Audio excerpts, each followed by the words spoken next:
Hello students, let us discuss exercise questions. First question, two charges 5 into 10 raised to minus 8 coulomb and 3 minus 3 into 10 raised to minus 8 coulomb are located 16 centimeter apart. At what point or points on the line joining the two charges is the electric potential 0? Take the potential at infinity to be 0.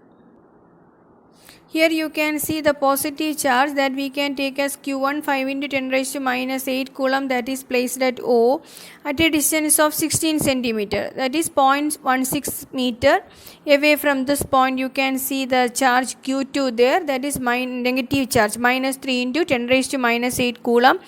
Here you can see we have to consider a point P at a distance x from O. We have to take the potential at that point is 0. You know, for x less than 0 the potentials cannot be add up to 0, that is x must be positive. First we have to consider if this x lies between O and A, that means we have to consider the point P at a distance x from this charge Q1. So you can write, you know what is the potential there, the total. According to question we can say total potential is 0 there, so V1 plus V2 equal to 0. 1 by 4 pi epsilon 0 Q1 by x plus 1 by 4 pi epsilon 0 Q2 by 0.16 minus x. Here we are taking this distance in meter, 0.16 meter, that's why x also in meter. So here the distance AP is 0.16 minus x, that you can see here. After substituting the values of charges here, you will get 5 by x minus 3 by 0.16 minus x is equal to 0. After solving this, you will get x is equal to 0.1 meter, that is equal to 10 centimeter. Here you can see the OA is extended here and considered a point P at a distance x from Q1. Now here also we are taking the potential at P is equal to 0. So we can take V1 plus V2 equal to 0. Then substitute 1 by 4 by epsilon 0 into 5 into 10 raised to minus 8 by x plus minus 3 into 10 raised to minus 8 by x minus 0.16. Here listen children, here OP is x. P is at a distance x meter from Q1. Here we can take OA, that is given there. The distance between two charges 0.16 meter, then here AP will be x minus 0.16. Now 5 by x minus 3 by x minus 0.16 is equal to 0. After solving this you will get x is equal to 0.4 meter, that is equal to 40 centimeter. So we can say electric potential is 0 at 10 centimeter and 40 centimeter away from the positive charge on the side of the negative charge. Question number 2. A regular hexagon of side 10 cm has a charge 5 microcoulomb at each of its vertices. Calculate the potential at the center of the hexagon. Here you can see a hexagon there. This is a regular hexagon. We can take charge Q is equal to 5 microcoulomb, 5 into 10 raised to minus 6 coulomb, and R is given as 0.10 meter. Y means here you know its side is given as 10 centimeter. This is a regular hexagon, so we can take R is equal to 0.10 meter, the same 10 centimeter. Now potential at 0 is equal to, you know, potential at a point is equal to 1 by 4 pi epsilon 0 into Q by R. But here it has 6 corners there, so 6 into 1 by 4 pi epsilon 0 Q by R. Substitute the values for charge and R there. Then you will get 2.7 into 10 raised to 6 volt. Question number 3. Two charges 2 microcoulomb and minus 2 microcoulomb are placed at points A and B 6 cm apart. Identify an equipotential surface of the system. What is the direction of the electric field at every point on this surface? Here you can see 2 into 10 raised to minus 6 coulomb at A minus 2 into 10 raised to minus 6 coulomb at B. Both are separated at a distance 6 centimeter. We can take that as 0.06 meter. Let C be the midpoint of AB. We have to find the potential at C. Then you can see 1 by 4 pi epsilon 0 Q1 by R plus 1 by 4 pi epsilon 0 Q2 by R. There you will get the potential at C as 0. So we can say for the given system of charges, equipotential surface is a plane that is passing through the midpoint of AB. Okay, here you know potential is equal to 0. So we can say this is a 0 potential surface. The direction of electric field is from positive to negative charge, that is normal to the equipotential surface. Question number 4. A spherical conductor of radius 12 cm has a charge of 1.6 into 10 raised to minus 7 coulomb distributed uniformly on its surface. What is the electric field? Inside the sphere, just outside the sphere, at a point 18 cm from the center of the sphere. Here you can see Q is equal to 1.6 into 10 raised to minus 7 coulomb. R is equal to 12 cm, 0.12 meter. You know, inside the sphere electric field is 0. You know, charge resides on the outer surface only. So, we can take electric field is equal to 0. Then, just outside the sphere, we can take E is equal to 1 by 4 pi epsilon 0 Q by R square. That R means radius of that sphere. So, 1 by 4 pi epsilon 0 Q by R square, 9 into 10 raised to 9 into, substitute for charge 1.6 into 10 raised to minus 7 divided by 0.12 square. Then you will get 10 raised to 5 Newton per coulomb. Now consider a point 18 centimeter from the center of the sphere. So you can see R is equal to 0.18 meter. Our equation 1 by 4 pi epsilon 0 Q by R square, that is equal to 9 into 10 raised to 9 into 1.6 into 10 raised to minus 7 by 0.18 square, that is 4.44 into 10 raised to 4 Newton per coulomb. Question number 5. A parallel plate capacitor with air between the plates has a capacitance of 8 picofarad. 1 picofarad is equal to 10 raised to minus 12 farad.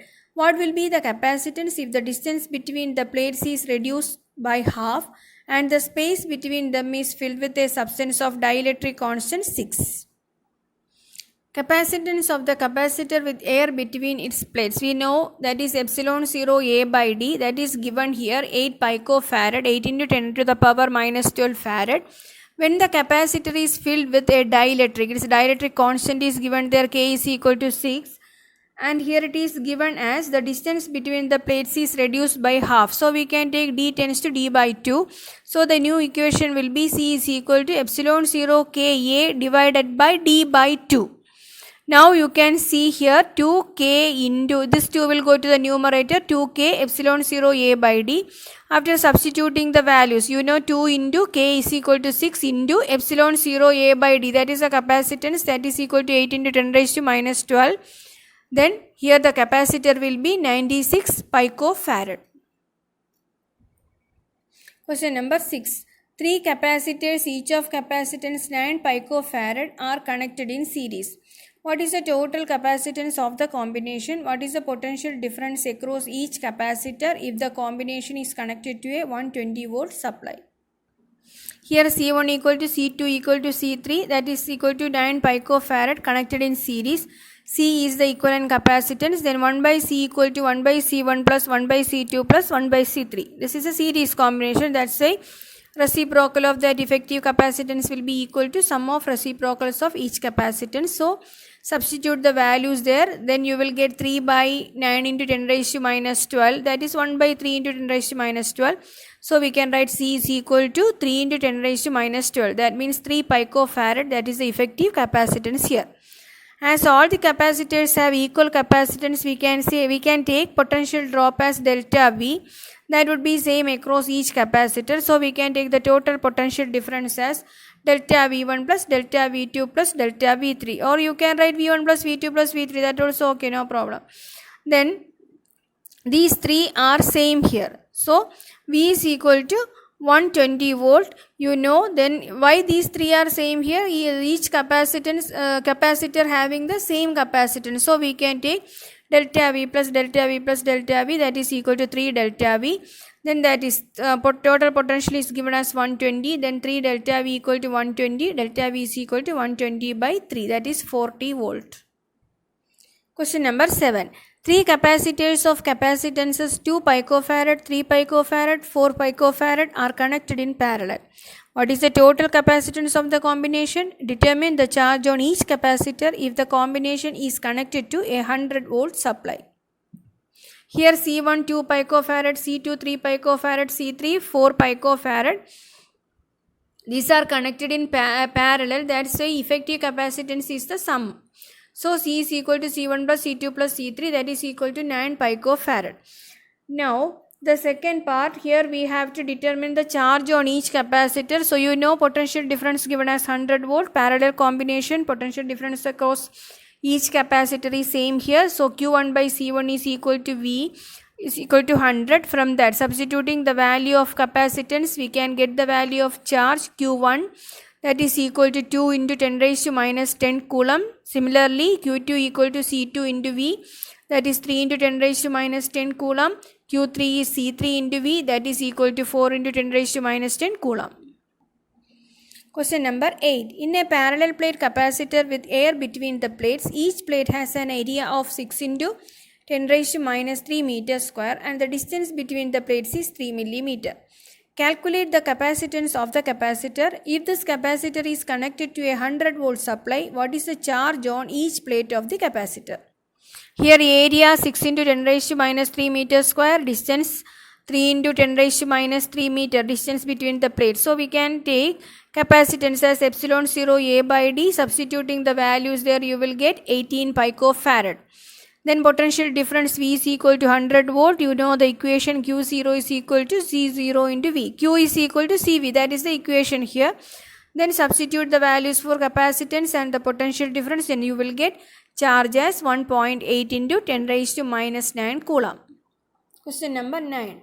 Explain what would happen if in the capacitor given in exercise 2.8, a 3 millimeter thick mica sheet of dielectric constant 6 were inserted between the plates while the voltage supply remained connected after the supply was disconnected. Here capacitance is given 18 picofarad. In this case, air is filled between the plates. Q is equal to 1.8 into 10 raised to minus 9 coulomb and K is equal to 6.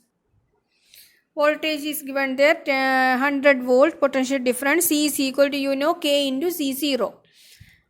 Here in this case, what is placed in between that plates? Say 3 millimeter mica sheet is placed in between them. So capacitance is equal to K into C0, 6 into 18 picofarad, 108 picofarad. Then charge will be C into V. Substituting the values there, you will get the charge as 1.08 into 10 raised to minus 8 coulomb. After the supply is disconnected, the charge on the capacitor plates remains same. So we can take the charge Q0 as 1.8 into 10 raised to minus 9 coulomb, and the capacitance will be again K into C0, that is 6 into 18 picofarad, that is 108 picofarad. Now the potential difference between the capacitor plates is V is equal to V0 divided by K, dielectric constant. So 100 divided by 6, that is equal to 16.6 volt. Question number 10. A 12 picofarad capacitor is connected to a 50 volt battery. How much electrostatic energy is stored in the capacitor?